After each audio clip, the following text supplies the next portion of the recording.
করে তিনি আলহামদুলিল্লাহ এটা তৈরি করেছেন, যার কারণে ওনাকে যারা সবচেয়ে বেশি পছন্দ করেন, ওনার যারা খুব কাছের সমালোচক অথবা দূরের সমালোচক, তারা এটা নিয়ে অপপ্রচার করছেন। তো উঠে গিয়ে এটা আলহামদুলিল্লাহ আরো ভালো প্রচার হয়ে গেছে, ঠিক না? তো ভালো জিনিস প্রচার প্রসার এমনিতেও পায়। এত চমৎকার করে তিনি কোরআনটা, এটা মোটামুটি প্রায় 16টা দিক থেকে আপনি কালামুল্লাহ মাজিদকে আপনি বুঝতে পারবেন। এত সুন্দর করে তিনি উপস্থাপনা করেছেন। এবং ডক্টর মিজানুর রহমান আজারি সাহেবের একটা চমৎকার বই আছে, এটা সর্বশেষ বইয়ের আগের বই। সর্বশেষ বইটির নাম কি বলেন তো? এক নজরে কোরআন।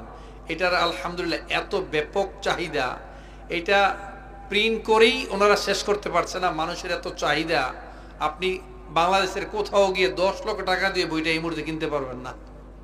এটার এত চাহিদা, কোথাও মার্কেটে নাই, মেলাতে গেলেও পাবেন না। তবে ইনশাল্লাহ আগামী 15-20 দিনের মধ্যে আশা করছি এটা মোটামুটি এত প্রি অর্ডার, এত লক্ষ লক্ষ প্রি অর্ডার, মাশাআল্লাহ, এটার এত চাহিদা, আর এত সহজ করে তিনি আলহামদুলিল্লাহ এটা তৈরি করেছেন, যার কারণে ওনাকে যারা সবচেয়ে বেশি পছন্দ করেন, ওনার যারা খুব কাছের সমালোচক অথবা দূরের সমালোচক, তারা এটা নিয়ে অপপ্রচার করছেন। তো উঠে গিয়ে এটা আলহামদুলিল্লাহ আরো ভালো প্রচার হয়ে গেছে, ঠিক না? তো ভালো জিনিস প্রচার প্রসার এমনিতেও পায়। এত চমৎকার করে তিনি কোরআনটা, এটা মোটামুটি প্রায় 16টা দিক থেকে আপনি কালামুল্লাহ মাজিদকে আপনি বুঝতে পারবেন। এত সুন্দর করে তিনি উপস্থাপনা করেছেন অনেক বিষয়। কারণ এটা ক্যালিগ্রাফি ছিল, ইনফোগ্রাফি ছিল। এটা আরব বিশ্বে কিছু বই আপনি দেখতে পাবেন, আরব বিশ্বে এই স্টাইলে কিছু লেখা আছে, এই ডিজাইনে। মানুষ এটা দেখে অনেকে নাচানাচি শুরু করছে, কিন্তু আপনি মিলিয়ে দেখেন একটা লাইন আপনি মিল পাবেন কিনা দেখেন না। হ্যাঁ, মিল পাবেন। কি মিল পাবেন? সূরা ফাতিহার আয়াত সংখ্যা কয়টা? 60টা।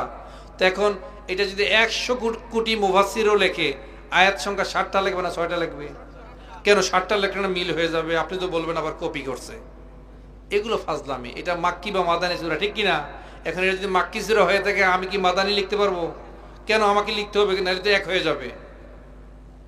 তো এগুলো হচ্ছে তর্কের খাতিরে তর্ক করে। এই কারণে বাংলাদেশের অপপ্রচার, এক সময় অপটা ওঠে, এটা প্রচার হয়ে যায়। সুবহানাল্লাহ বলবেন না? ওইটা সংগ্রহ করবেন। এত সহজভাবে আলহামদুলিল্লাহ তিনি উপস্থাপনা করেছেন। সংগ্রহ করবেন যদি সুযোগ থাকে, এই রমাদান মাসেই করবেন।